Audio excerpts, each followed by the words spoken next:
ഈ കൂട്ടുകറിക്ക് ഒരു പ്രത്യേകതയുണ്ട് കേട്ടോ. കൂട്ടുകറി ഇഷ്ടപ്പെടുന്നവരും ഇഷ്ടപ്പെടാത്തവരും ഇത് കഴിച്ചിരിക്കും. സാധാരണ കൂട്ടുകറിയേക്കാളും കുറച്ച് ഡിഫറെൻറ്റ് ടേസ്റ്റാണ് ഇതിനായിട്ട് ക്യൂബ്സ് ആയിട്ട് അരിഞ്ഞിട്ടുള്ള 1 കപ്പ് ചേന ചട്ടിയിലേക്ക് ഇട്ട് കൊടുക്കുന്നുണ്ട്.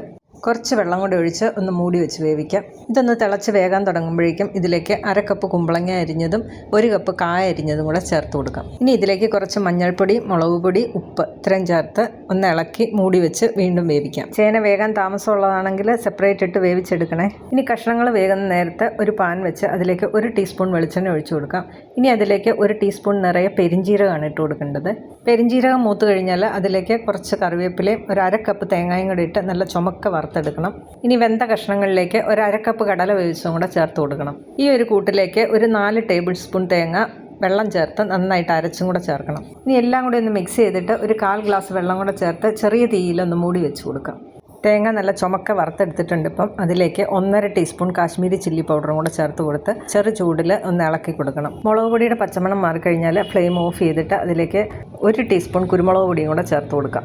ഇനി വെന്ത കഷ്ണങ്ങളിലേക്ക് നമ്മുടെ തേങ്ങാക്കൂട്ട് ചേർത്ത് കൊടുക്കാം. നന്നായിട്ട് മിക്സ് ചെയ്യണം. ഇനി ഇതിൻ്റെ ടേസ്റ്റ് ഒന്നും കൂടെ കൂടാൻ വേണ്ടിയിട്ട് നമ്മളൊന്ന് താളിച്ചും കൂടെ ചേർക്കുന്നുണ്ട്.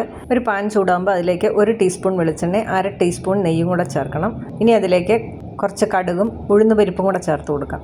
ഇതൊന്ന് മൂത്ത് കഴിഞ്ഞാൽ ഒരു 5-6 ഉള്ളി വട്ടത്തിലരിഞ്ഞതും 2 വറ്റൽമുളക് മുറിച്ചതും കുറച്ച് കറിവേപ്പിലയും കൂടെ ചേർത്ത് നല്ല ചുമക്ക വറുത്ത് എടുക്കണം. ഇത് വറുത്ത് കഴിഞ്ഞാൽ ഇതിലേക്ക് 1/2 ടീസ്പൂൺ കാശ്മീരി ചില്ലി പൗഡറും കൂടെ ചേർക്കാം. ഇനി റെഡിയാക്കി വെച്ചിരിക്കുന്ന കറിയിലേക്ക് 1 ടേബിൾ സ്പൂൺ ശർക്കരപ്പൊടി ചേർത്ത് കൊടുക്കുന്നുണ്ട്. ഇതൊന്ന് മിക്സ് ചെയ്തിട്ട് ഇതിലേക്ക് നമ്മുടെ താളിപ്പ് ചേർത്ത് കൊടുക്കാം. ഇനി കൂട്ടുകറി വെക്കുമ്പോൾ ജീരകത്തിന് പകരം പെരിഞ്ജീരകം ചേർത്ത് ഇതുപോലെ ഒന്ന് വെച്ച് നോക്കിയാൽ നല്ല സൂപ്പർ കറിയാണ്. ഇതിൻ്റെ ഡീറ്റെയിൽഡ് വീഡിയോ ചാനലിൽ അപ്ലോഡ് ചെയ്തിട്ടുണ്ട്. അപ്പോൾ കാണാത്തവരൊന്ന് കണ്ടു നോക്കണേ.